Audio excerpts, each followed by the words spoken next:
His radiant energy device ran for days, putting out 50 kilowatts of electricity.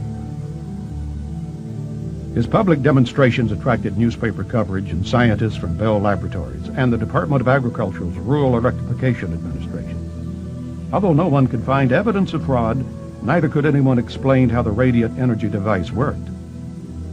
During the 30s, he developed semiconductors and transistors that were far ahead of their time. Unfortunately, as all too many inventors have suffered, when he refused to sell out to powerful interests, Moray and his family were threatened, shot at, and their laboratory ransacked.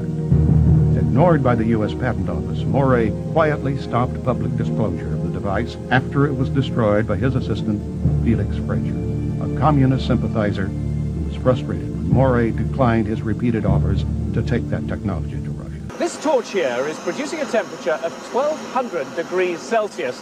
Now try cooking an ordinary egg like that, and in a very few seconds the results would be quite an explosion. But I'm going to leave this torch here, blowing on this egg for a couple of minutes before we crack it open.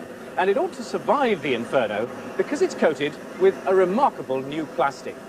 What it's made of is a closely guarded secret. All the inventor will say is that 20 years' experience as a ladies' hairdresser led him to the discovery. So how's it doing?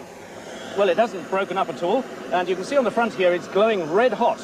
But just watch this. If I turn the flame off, and remember that it was producing 1200 degrees Celsius, and I take that charred bit and I put it flat in the palm of my hand, it only just feels warm. And if I then crack it open, what's more, the egg hasn't even begun to start cooking.